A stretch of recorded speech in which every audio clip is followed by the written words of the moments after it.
Suisses, militaires et musiciens. La Suisse est caractérisée par sa neutralité, ses soldats jouent donc mieux de la trompette que du canon. Autre caractéristique de cette Suisse fédérale, le citoyen contrôle toute action de l'État. Instinctivement, le Suisse est réservé à l'égard de la bureaucratie et des pouvoirs publics. Il pratique une démocratie exigeante et directe. La souveraineté a deux piliers, le peuple et le canton. Pas le canton français, mais un véritable État, un groupement de communes qui règlent leurs affaires de façon autonome. 25 cantons avec leur constitution, leurs lois et leur gouvernement. On délègue quand même certains pouvoirs au gouvernement fédéral, défense nationale, PTT, coordination économique. Voter est donc un acte politique important. Dans le canton d'Appenzell, près de Saint-Gall, on vote sur la place, à ciel ouvert et surtout à main levée, comme dans la Grèce antique.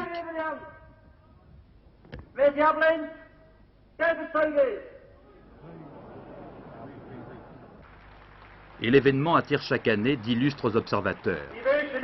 En 2 heures de temps, les citoyens vont élire leur gouvernement, voter leurs impôts, régler les problèmes de voirie, décider de la taille des lièvres que les chasseurs auront le droit de tirer, voter en fait une quinzaine de lois différentes, selon un rituel qui remonte à plusieurs siècles maintenant.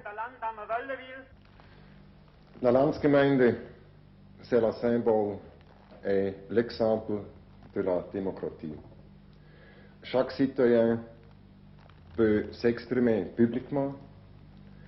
Cette façon de vote ne coûte pas cher. C'est un gros avantage pour un petit et pauvre canton. Le ministre de l'Intérieur du gouvernement cantonal fabrique également de la bière. Il est vrai que sa fonction n'est pas écrasante, que ses agents n'ont pas vu un seul crime depuis 10 ans et que les infractions au code de la route sont assez rares. Le canton d'Appenzell est plutôt rural et surtout conservateur. Si le vote à main levée est un bon exemple de démocratie, il ne faut pas oublier que les femmes, ici, n'ont pas le droit d'y participer. Les hommes y sont farouchement opposés et les femmes n'ont pas l'air d'y tenir puisqu'elles ont refusé ce droit il y a 6 ans. Nous avons le droit de voter pour les questions de l'église et de l'école. Les femmes d'Appenzell laissent très volontiers les problèmes politiques dans les mains de nos hommes.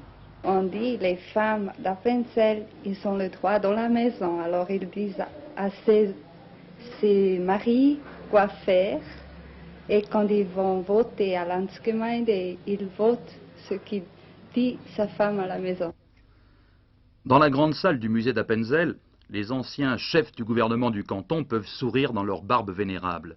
La tradition est restée intacte, les partis politiques n'existent pas, et le bulletin dans l'urne est considéré comme une plaisanterie. Avec le bulletin, on l'a. C'est ça. La bouche fermée. Avec le bulletin. Tandis qu'à la Landsgemeinde, vous pouvez parler. Vous avez quel âge, monsieur? 80 ans.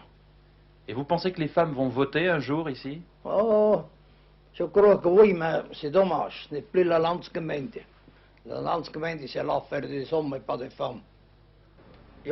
L'affaire des hommes, mais pour combien de temps encore?